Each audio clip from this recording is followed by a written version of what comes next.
এই আয়াত নিয়ে আমি বেশ কয়েকদিন থেকেই চিন্তা করছিলাম, কিন্তু এটা নিয়ে খুতবা দেওয়ার বা এটাকে নিয়ে আমার চিন্তাভাবনা প্রকাশ করার কোনো সুযোগ হয়নি। বেশ কিছুদিন ধরেই আমি এই আয়াত নিয়ে চিন্তা করছিলাম, কারণ সামাজিক যোগাযোগের মাধ্যমে বা বিশ্বের বিভিন্ন দেশের মানুষজনের সাথে সরাসরি সাক্ষাতের মাধ্যমে আমার অনেক মানুষের সাথে আলাপ হয়েছে। মানুষজন তাদের চ্যালেঞ্জ বা প্রশ্ন নিয়ে আসে। আপনাদেরকে আমি প্রথমে কী ধরনের আলাপচারিতার কথা বলছি সে সম্পর্কে কিছুটা ধারণা দিয়ে তারপর কেন আমি এই আয়াতটা আমাদের সকলের মনে রাখা উচিত সেটা জানাতে চাই। আমরা এখন এমন এক সময়ে বাস করছি যখন আমরা অনেক বিভ্রান্তির ধাঁধায় পড়ে আছি। আমাদের সকলের অনেক প্রশ্ন আছে।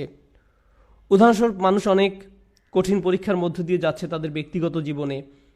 যখন একজন বিশ্বাসী তার দিন সম্বন্ধে খুব ভালোভাবে জানে এবং তার আল্লাহর কিতাব সম্পর্কে জানে এবং তারা অনুধাবন করে সেই প্রশান্তি, আন্তরিক পরামর্শ এবং আল্লাহর কিতাব যে উপশম প্রদান করে, তার প্রেরিত নবী সাল্লাল্লাহু আলাইহি ওয়াসাল্লাম সুন্নাত থেকে যা পাওয়া যায়, তখন তারা আল্লাহর দিনে প্রশান্তি পায়। কিন্তু এখন আমরা এক অদ্ভুত সময় বাস করছি। আমরা এটাকে তথ্যের যুগ বলি, কিন্তু আমাদের বেশিরভাগই আমাদের নিজেদের ধর্ম সম্বন্ধে বেশি কিছু জানি না। আমরা সত্যিই জানি না কিভাবে আমাদের কিতাব এবং আমাদের বিশ্বাস এবং আমাদের ধর্মগ্রন্থ আমাদের উপশম দিতে পারে।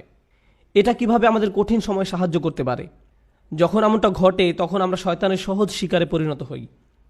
যখন মানুষ কঠিন সময়ের মধ্য দিয়ে যায় তখন শয়তান তাদের কাছে সকল প্রকারের চিন্তা নিয়ে আসে। ধরুন কেউ অসুস্থ, সে হাসপাতালে এবং সে সব ধরনের ওয়াসওয়াসা পাচ্ছে বিশ্বাসের ব্যাপারে।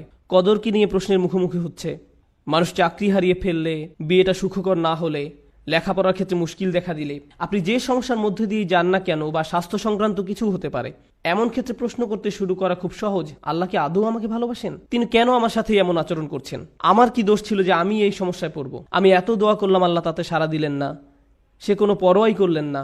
আমি পুরো রমজান মাস প্রার্থনা করলাম, এমনকি উমরাও করলাম। আমি এখনো দোয়া করছি যে আমার সন্তানকে আরোগ্য দিন, আমার এই সমস্যা দূর করে দিন, কিন্তু আমার সেই সমস্যা তো এখনো আছে। এসব আপনার ব্যক্তিগত জীবনে, এবং এটাই যথেষ্ট কঠিন। উপরন্তু সারা দুনিয়ায় একটা সংকটকাল চলছে। উদাহরণস্বরূপ, আপনাদের অনেকের পরিবার সিরিয়ায় আছে, বা সারা দুনিয়ায় সিরিয়ার মতো জায়গায়, যে জায়গাগুলো পুড়ছে, যেখানে পরিবার নিরাপদ নয়, সন্তানেরা নিরাপদ নয়, যেখানে সব ধরনের মানবিক বিপর্যয় ঘটে চলছে এবং মানুষ মারা যাচ্ছে। ব্যাপারটা অনেকটাই যেন রাসূল সাল্লাল্লাহু আলাইহি ওয়াসাল্লামের বাণীকে পূর্ণ করার জন্য, যে হত্যাকারী জানবে না যে সে কেন মারছে, আর যাকে হত্যা করা হচ্ছে সেও কারণটা জানবে না। এমন এক সংকটময় পরিস্থিতিতে অনেক মানুষ প্রশ্ন করা শুরু করে যে কেন আমরা ব্যক্তিগত জীবনে তো বটেই, এমনকি সারা দুনিয়ায় পাগলাটে ঘটনা ঘটে চলছে। এই সব কিছুতে আল্লাহ কোথায়? তিনি কি এইসব সমস্যা দূর করতে পারেন না? এমন তো না যে আমরা দোয়া করছি না। কুনুতে নাজিলা প্রতি রাতেই সারা দুনিয়ায় মসজিদে পড়া হচ্ছে। আল্লাহুম্মা সুরিল ইসলাম ওয়াল মুসলিমিন, আইজিল ইসলাম ওয়াল মুসলিমিন। মুসলিমদের সহায়তা করুন, ইসলামকে সহায়তা করুন, মুসলিমদের শক্তি দিন, ইসলামকে শক্তি দিন। হে আল্লাহ, আমাদের দিনের শত্রুদের বিরুদ্ধে শক্তি দিন।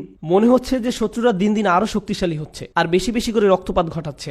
সেই মুহূর্তে কোনো ব্যক্তি তার ধর্ম নিয়ে খুবই হতাশ হয়ে যায় এবং চিন্তা করা শুরু করে এসবের কোনো মানে হয় না, আমি কেন দোয়া করব, কিছুই তো বদলাবে না। এটা কিন্তু আসলে খুব সার্বজনীন একটা সমস্যা।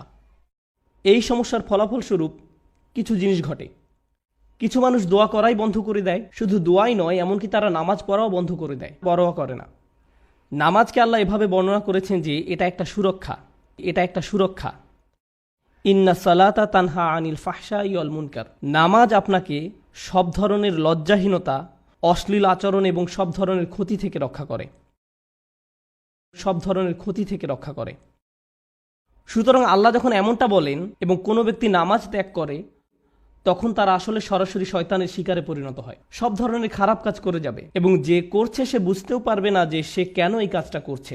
এরপরে এমন মানুষও কিন্তু আছে যারা অত দূর যায়নি, তারা এখনও দিনের উপর অধিষ্ঠিত আছে, তারা এখনও দিনকে ধরে রেখেছে, কিন্তু তারা কোনো মতে ধরে আছে, কোনো ক্রমে ধরে আছে, তারা কোনো ক্রমে জুমার নামাজে আসে, এমনকি সেটাও তার জন্য সংগ্রাম। কিছু মানুষের অবস্থা এত খারাপ হয়ে যায় যে তারা একটা মসজিদের ভিতর বেশি সময় থাকতেও পারে না। যদিও কোনো কারণে তারা থাকে, তাহলে অস্বস্তি বোধ করা শুরু করে। এমন ঘটনা ঘটে। আমার এমন অনেক মানুষের সাথে সাক্ষাৎ হয়েছে। আমি মনে করি না যে তারা খারাপ মানুষ। যাই হোক, আমি মনে করি কিছু মৌলিক বিষয় ঠিক ছিল না, কিছু নির্দিষ্ট চিন্তা, কিছু নির্দিষ্ট ধারণা, কিছু নির্দিষ্ট অনুভূতিতে ভুল আছে। আর সেই ভুল অনুভূতির কারণে একজনের পরের যে দল তাদের নিয়ে, যারা কিনারায় আছে, আক্ষরিকভাবেই যারা প্রান্তে আছে, কুরআন তাদেরকে এইভাবে বর্ণনা করছে, অমিনান্নাসি মান ইয়াবুদুল্লাহি আলা হারফ। আমি এটার এভাবে অনুবাদ করব যে মানুষের মধ্যে এমন কেউ আছে যে আল্লাহর উপাসনা করে একদমই কিনারায়। তারা আল্লাহর উপাসনা করে কিন্তু পর্বতের একদম খাড়া প্রান্তে। এর অর্থ কি? এর অর্থ হলো কিছু সময় এখানে কিছু সময় সেখানে পড়ে যাওয়ার জন্য প্রস্তুত। তাদের বিশ্বাস যথেষ্ট স্থির নয়, তারা তাদের উপাসনায় যথেষ্ট স্থিতিশীল নয়, তারা অনড় নয়, তাদের মনে এমন প্রশ্ন আছে যার উত্তর তার জানা নেই, অমীমাংসিত আবেগ। সুতরাং সেটা কিভাবে প্রদর্শিত হয়? আল্লাহ নিজে বলেন, ফাইন আসাবাহু খায়রুন আতবাআন্না বিহি। যখন ভালো কিছু তাদের আসে, যদি জীবনে ভালো কিছু ঘটে তাহলে তারা ভালো থাকে। ঠিক আছে, ঠিক আছে, আল্লাহ আসলে এই দোয়াটা শুনেছেন, সুতরাং আমি এখন নামাজ পড়তে পারি, আমার ভালো লাগছে। ওয়া ইন আসাবাহু ফিতনাতুন, যখন তারা কোনো ফিতনার সংস্পর্শে আসে, ফিতনা শব্দের অর্থ হলো কোনো ধরনের পরীক্ষা, কোনো কিছু যেটা তাদের বিশ্বাসকে পরীক্ষা করে। সুতরাং আল্লাহ খাইরের বিপরীত শব্দ সার ব্যবহার করেননি, এখানে শব্দটি হবে সার। সুতরাং আপনি হয়তো আশা করছিলেন যে আল্লাহ বলবেন ফা ইন আসাবাহু খায়রুন ইতমাআন্না বিহি ওয়া ইন আসাবাহু শাররুন। না, ওয়া ইন আসাবাতহু ফিতনাতুন। কেন এই শব্দটি গুরুত্বপূর্ণ? কারণ আল্লাহ আমাদেরকে জানাচ্ছেন যখন আপনার খারাপ কিছু ঘটে তখন শুধু আল্লাহ আপনার বিশ্বাসকে পরীক্ষা করছেন।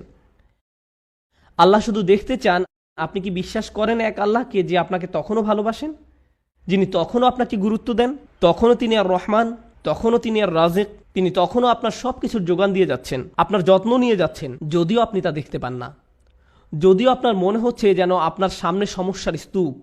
আর শয়তান চায় যে আপনি প্রশ্ন করুন আল্লাহ কোথায়, সে চায় যে আপনি প্রশ্নটি করুন। তাই আল্লাহ আপনাকে অনেক সময় এমন পরিস্থিতি ফেলতে চান এটা দেখার জন্য যে আপনার বিশ্বাস কতটা পাকাপোক্ত। এই দিনের শুরু কিন্তু আল্লাযীনা ইউমিনুনা বিল গায়ব, তারা এমন এক আল্লাহকে বিশ্বাস করে যাকে তারা দেখতে পায় না। এর অর্থ শুধু এই নয় যে আমরা আল্লাহকে দেখতে পাই না, পরিকল্পনাও দেখতে পাই না। আল্লাহ আপনাকে বলে দেন না যে তোমার দিনটা এভাবে যাবে, তুমি এখন কঠিন সময়ের মধ্য দিয়ে যাচ্ছ, কিন্তু সহজ সময় আসছে কয়েক সপ্তাহ বা কয়েক বছর বা কয়েক ঘন্টার মধ্যেই। আমরা জানি না যে পরবর্তী মিনিটেই পরিস্থিতি ভালো হবে নাকি আরো 10 বছর লাগবে, আমরা কিছু জানি না। আল্লাহ সেটা বলবেন না। ওমা কান আল্লাহু লিইউতলিয়াকুম আলাল গায়ব, আল্লাহ আপনাকে অদৃশ্যের ব্যাপারে জানাবেন না, তিনি সেটা আপনাকে জানাতে বাধ্য নন। আল্লাহ শুধু আপনাকে বলছেন তাকে বিশ্বাস করতে, শুধু আপনাকে বলছেন তাকে বিশ্বাস করতে, তাকে বিশ্বাস করতে যে আপনি নিজেকে কতটা ভালোবাসেন, আল্লাহ আপনাকে তার চেয়েও বেশি ভালোবাসেন। আপনাকে শাস্তি দিয়ে যন্ত্রণা দিয়ে তার কোনো লাভ নেই, তার কোনো লাভ নেই। মা ইয়াফআলুল্লাহু বিআযাবিকুম, আপনাকে শাস্তি দিয়ে আল্লাহর কী লাভ? আপনি কেন ভাবেন যে আল্লাহ আপনাকে পাকড়াও করতে চান? আল্লাহ নিজে আক্ষরিক অর্থেই এই প্রশ্ন করেছেন। সুতরাং যখন আপনি আমি পরীক্ষার মধ্য দিয়ে যাই তখনই এটা হিসাব করে দেখার সময় যে আল্লাহকে বিশ্বাস করা তো সহজ যখন সব কিছু ঠিক আছে, তখন এটা তুলনামূলকভাবে সহজ। কিন্তু বিশ্বাস করা কঠিন, বিশেষত আল্লাহর কিছু নামে, আল্লাহর সেই সব নামে যেগুলোকে আমরা কঠিন সময় আঁকড়িয়ে ধরে আছি। সেগুলোকে ধরে রাখা কঠিন যখন আমাদের উপর আঘাত আসে, যখন আমরা বিশ্বাস করি যে আল্লাহ উপশমকারী, আল্লাহই সব শিফার মালিক, তাঁর কিতাব হলো শিফা, আর আপনি হাসপাতালে বসে আছেন মৃত্যুমুখী মায়ের কাছে বা মৃত্যুমুখী বাবার কাছে, তখন বিশ্বাস করা কঠিন। এটা অনেকের কাছেই কঠিন মনে হয়। এই খুতবাকে আমি দুইটা জিনিসে ভাগ করতে চাই।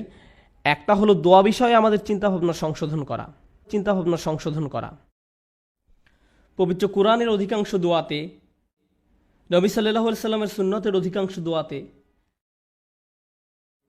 আপনি খুব সাধারণ একটা ব্যাপার খেয়াল করবেন যে কোনো না কোনোভাবে আপনি আল্লাহর কাছে নিজের জন্য আরও বেশি শক্তি, আরও বেশি সামর্থ্য প্রার্থনা করছেন। আপনি আল্লাহর কাছে পথ প্রদর্শন, আল্লাহর কাছে ক্ষমাশীলতা এবং আল্লাহর কাছে কৃতজ্ঞতা প্রকাশ করার দোয়া করছেন। আউজিআনি আন আশকুরা নি'মাতাকা আল্লাতী আন'আমতা আলাইয়া, আমাকে ক্ষমতা প্রদান করুন যাতে আমি আপনার নিয়ামতের কৃতজ্ঞতা প্রকাশ করতে পারি। আমি আপনাদের একটা উদাহরণ দিব যা দ্বারা আপনাদের বুঝতে সহায়ক হবে যে আমি আসলে কি বোঝাতে চাচ্ছি। যেমন ধরুন, একজন মানুষ সমুদ্রে ছিল এবং তাদের জাহাজের সাথে পাথরের সংঘর্ষ হয়ে জাহাজটি ডুবে গেল। তিনি একটি কাঠের টুকরায় সমুদ্রে ভেসে আছেন, দোয়া করছেন এবং আল্লাহর কাছে দোয়া করছেন। এমত অবস্থায় তিনি দুইভাবে দোয়া করতে পারেন। হে আল্লাহ, আমাকে এখনই একটি দ্বীপে স্থানান্তর করুন এবং এই ঝড় বৃষ্টি বন্ধ করে দিন, অথবা হে আল্লাহ, আমাকে এই কঠিন সময় মোকাবেলা করার শক্তি দিন। এখন তিনি দোয়া করলেন, আমাকে এখন একটি হেলিকপ্টার পাঠান এবং আমাকে একটি দ্বীপে নিয়ে যান। দোয়া করতে লাগলেন, হেলিকপ্টার হেলিকপ্টার হেলিকপ্টার, কিন্তু কোনো হেলিকপ্টার আসলো না। তিনি বললেন, আল্লাহ আমাকে হেলিকপ্টারও পাঠালেন না, আমি তো অনেক দোয়া করলাম, এটা ঠিক না, বাদ দাও, আমি আর দোয়াই করব না। অথবা মনে করুন উনি দোয়া করছেন সমুদ্র শুকিয়ে সমতল ভূমি হয়ে যাক, বলছেন, হে আল্লাহ, আপনার তো সেই ক্ষমতা আছে যে কোনো অবস্থার পরিবর্তনের। আপনি সকল কিছুর সৃষ্টিকর্তা। আপনি এই সমুদ্রকে সমতল ভূমিতে পরিণত করতেই পারেন। আপনি যেহেতু ইব্রাহিম আলাইসাল্লামকে নিক্ষেপ করা আগুন ঠান্ডা করে দিয়েছিলেন, আপনি আমার জন্য এটাও করতে পারেন।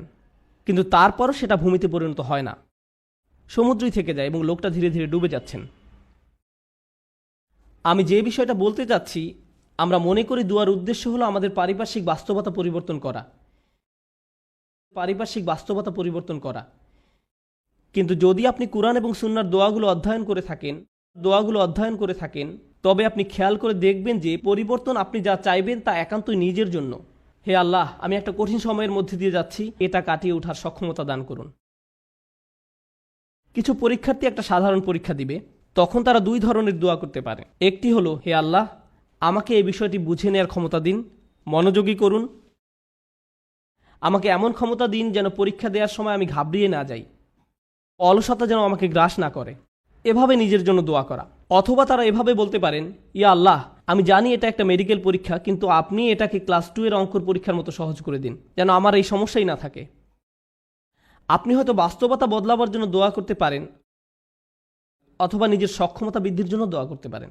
বেশিরভাগ মানুষ যারা ধর্মবিশ্বাসে দুর্বল, তারা নিজেদের ক্ষমতা বৃদ্ধি বা নিজেদের পরিবর্তন চায় না, এবং আল্লাহর কাছেও তাই চায়। কিন্তু আসলে কি সেই পরিবর্তন হয় না?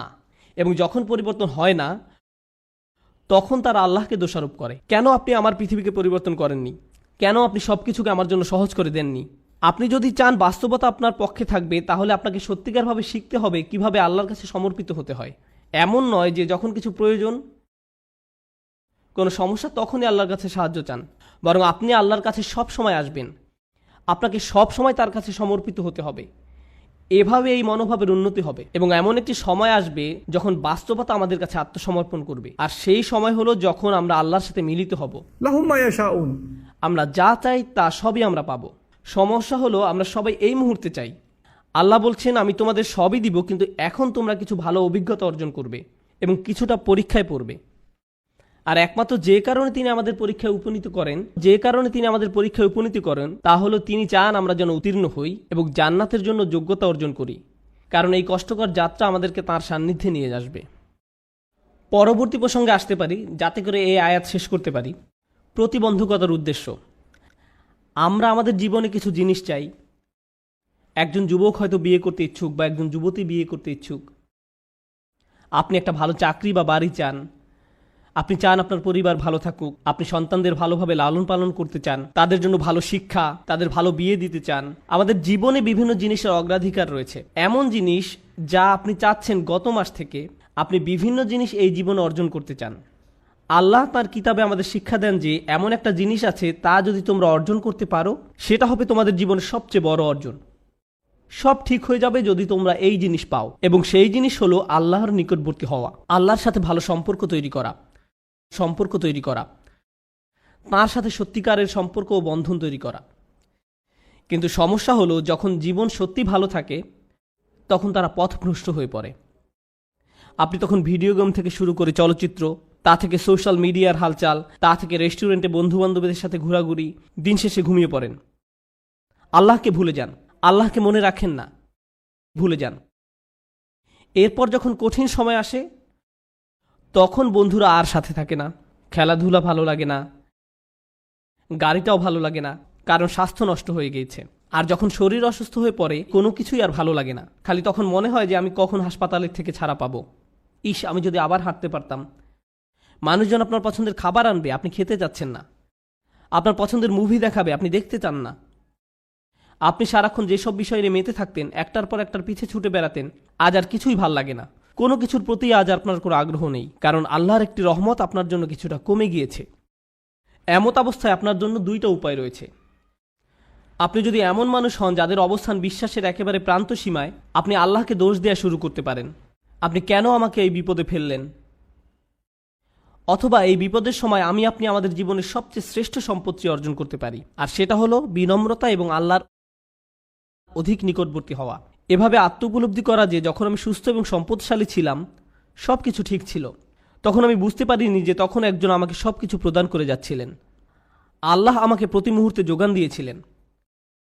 আমি এর কোনো কিছুরই যোগ্য ছিলাম না। এজন্যই আল্লাহ সুবহানাহু ওয়া তাআলা বলেন, উলাইকা লাহুম নাসিবুম মিম্মা কাসাবু। কাসাবু, উলাইকা লাহুম নসীবুম মিম্মা কাসাবু। আল্লাহ ফাদলের কথাও বর্ণনা করেছেন, অবতাগু মিন ফাদলিল্লাহ, আল্লাহর অনুগ্রহ তালাশ করো। আপনি কিছু উপার্জন করতে পারেন না, আপনি যা কিছুই পান তা আপনার প্রতি আল্লাহর অনুগ্রহ মাত্র, কিন্তু সময় থাকতে বুঝতে পারেননি, কারণ আপনি এটা সহজেই পেয়েছিলেন। আপনি আল্লাহর কাছে অনুনয় বিনয় করে চাইতে থাকেন, কান্নাকাটি করেন এবং এমনভাবে প্রার্থনা করতে থাকেন যেভাবে পূর্বে কখনো করেননি, যেভাবে আগে কখনো অনুভব করেননি, এবং অতঃপর আল্লাহ আপনাকে সুস্থ করেন। তারপর আপনি অনুধাবন করেন হাসপাতালে সেই একান্ত মুহূর্তগুলো, সেইগুলো ছিল আপনার গোটা জীবনের শ্রেষ্ঠতম সুমিষ্ট সময়। জীবনের সেই সামান্য সময়গুলোতেই আপনার এবং আল্লাহর মাঝে আর কিছু ছিল না। সেই মিষ্টি মুহূর্তগুলো আপনাকে আখিরাতে রক্ষা করে দিতে পারে। এই মুহূর্তগুলি হতে পারে সবচেয়ে বড় পুরস্কার যা আল্লাহ আপনাকে দিয়েছেন। যখন সময় কঠিন হয়ে যায়, ওয়া ইন আসাবাতহু ফিতনাতুন ইনকালাবা আলা ওয়াজহিহি, এবং যদি কোনো পরীক্ষায় পড়ে তখন মুখ ঘুরিয়ে নেয়। তার মানে কি? তার মানে আমি আল্লাহর কাছে কিছুই চাই না। কিভাবে তিনি আমাকে ছেড়ে গেলেন? কেন তিনি আমাকে বিপদে ফেললেন? আমাদের সময় এটা উপলব্ধি করা খুবই সহজ।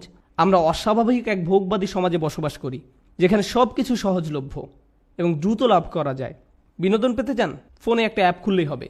কিছু কিনতে চান? জাস্ট অ্যামাজন থেকে অর্ডার করুন, এটা আপনার ঘরে পৌঁছে যাবে। সবকিছু কষ্ট ছাড়া পাওয়া যায় এবং সবকিছু সাথে সাথেই পাওয়া যায়। আপনি কিছু চাইছেন, আপনাকে তার কাছে যেতে হবে না, সেটাই আপনার কাছে আসবে। সবকিছু দ্রুত হয়। আমাদের এখন আপ্যায়িত হওয়ার অভ্যাস হয়ে গিয়েছে। আপনার একটা অর্ডার যদি 2 থেকে 3 দিনের জন্য দেরি হয়, তবে আপনি তাকে 1 স্টার বা থামস ডাউন, খারাপ রেটিং দিচ্ছেন। আমরা এতে অভ্যস্ত হয়ে গেছি। এমত অবস্থায় আপনি যখন আল্লাহর কাছে দোয়া করছেন, আপনার সমস্যাগুলো সমাধান চাইছেন, আপনার সব কিছু দ্রুত এবং ত্বরিত করা দরকার। আমার আর ভালো ভোক্তা অধিকার চাই। যখন এটা হয় না, তখন আপনি বলেন বাজে সার্ভিস। আমার আর ভালো ভোক্তা অধিকার চাই, আমার আর ভালো ভোক্তা অধিকার চাই।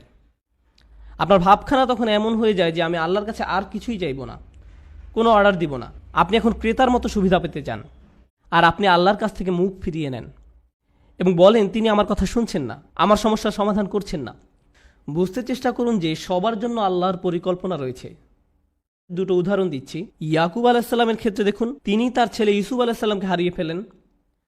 আল্লাহ বহু বছর পর সেই সন্তানকে তার কাছে ফিরিয়ে দেন। আবার মুসা আলাইসাল্লামের ক্ষেত্রে মুসা আলাইসাল্লামের মা তার সন্তান হারিয়েছিলেন, কিন্তু কয়েক ঘন্টার ব্যবধানে আল্লাহ সে বাচ্চাটাকে ফেরত দেন। কেননা কয়েক ঘন্টার মধ্যেই যখন বাচ্চাটা ক্ষুধার্ত হয়, পরবর্তী খাবার সেই একই মায়ের কাছ থেকেই পায়, কারণ সে অন্য কারো কাছ থেকে খাবে না। আমি কি বলতে চাচ্ছি? এই জগতে আল্লাহ কখনো কখনো নিমেষেই আমাদের বিপদমুক্ত করেন, আবার কখনো বা বহু বছর পরে বিপদমুক্ত করেন, কিন্তু প্রতি ক্ষেত্রেই আল্লাহ ভালোর জন্যই করেন। আমি কি বলতে চাচ্ছি? ভালোর জন্যই করেন। আমি বিশেষত ইয়াকুব আলাইসাল্লামের গল্পটা পছন্দ করি, কেননা এই ঘটনার কল্যাণকর দিকগুলো চিন্তা করে দেখুন একবার। এত বছর ধরে বাবা কাঁদলেন এবং প্রায় নিজের দৃষ্টিশক্তি হারিয়ে ফেললেন, তাই না? কোরআনের ভাষা অবিয়াদ্দা তাই না হু। কোন কোন আলেম যেমন আলুসি রহমতুল্লাহ মন্তব্য করেন তিনি কাঁদতে কাঁদতে অন্ধ হয়ে গিয়েছিলেন। এখন এই পুরো সময়টা জুড়ে ইউসুফ আলাইসাল্লাম কোথায় ছিলেন? তিনি ছিলেন জেলে। প্রথমত তিনি ছিলেন শিশু শ্রমিক এবং বড় হওয়ার পর জেলে যান, বহু বছর জেলে কাটান। হয় তিনি ছিলেন শিশু শ্রমিক, নতুবা তিনি জেলের কয়েদি হিসাবে জীবনযাপন করেন। প্রথমত তিনি ছিলেন শিশু শ্রমিক, নতুবা তিনি জেলের কয়েদি হিসাবে জীবনযাপন করেন। সুন্দর জীবন ছিল না, এটা সুন্দর জীবন নয়। কিন্তু এরপরও যখন তিনি রাজার স্বপ্নের অর্থ বলেন এবং সেই স্বপ্নের অর্থ হয় যে পুরো অর্থনীতিতে 7 বছরের মধ্যে ধস নামবে, মানুষজন দুর্ভিক্ষে মারা যাবে, একজনই তখন সেই সমস্যার সমাধান জানতেন, তিনি হলেন ইউসুফ আলাইসাল্লাম। যদি তিনি জেলে না থাকতেন তাহলে রাজাকে সাহায্য করতে পারতেন না। বুঝতে পেরেছেন? যদি ইউসুফ আলাইসাল্লাম পুরোটা সময় নিজের বাবার সাথে কাটাতেন তাহলে এমন ঘটনা ঘটতো না। তাই এখন যেহেতু তিনি সেখানে রয়েছেন এবং স্বপ্নের ব্যাখ্যা দেন এবং বলেন আমিই পারবো সমস্যার সমাধান করতে, আমাকে সম্পদ রক্ষার দায়িত্ব দিন, আমিই পারবো সমস্যার সমাধান করতে, আমাকে সম্পদ রক্ষার দায়িত্ব দিন, এবং তিনি যখন এই কাজগুলো সম্পাদন করেন তখন কি হলো? লাখ লাখ বাবা মাকে আর কাঁদতে হয়নি, কারণ তাদের সন্তান ক্ষুধার যন্ত্রণায় মৃত্যুবরণ করেনি। একজন বাবা তার সন্তানের জন্য বহু বছর কাঁদলেন, কিন্তু তার একার কান্নায় আল্লাহ হাজার হাজার পরিবারকে কান্না থেকে বাঁচিয়ে দেন। কারণ তিনি যদি অর্থনীতি এবং ফসল না বাঁচাতেন, পুরো দেশটাতে খরা হতো, মানুষ দুর্ভিক্ষে মারা যেত এবং যুদ্ধসহ বিভিন্ন সমস্যার সূত্রপাত হতো। কখনো কখনো আপনি যে সমস্যার মধ্য দিয়ে যান সেটা শুধু আপনার নিজের জন্যই কল্যাণকর নয়, সেটা অনেকের জন্য সাদকায় জারিয়া পরিণত হতে পারে। আপনি সেটা জানেন না, কিন্তু আপনার ইমানের অবস্থা যদি নড়বড়ে হয়, আল্লাহর উপর আপনার এমন বিশ্বাস থাকবে না। আর তাই এই নরবর ইমানের কারণেই আপনি আল্লাহর দিক থেকে মুখ ফিরিয়ে নেবেন। তারপর আল্লাহ বলেন,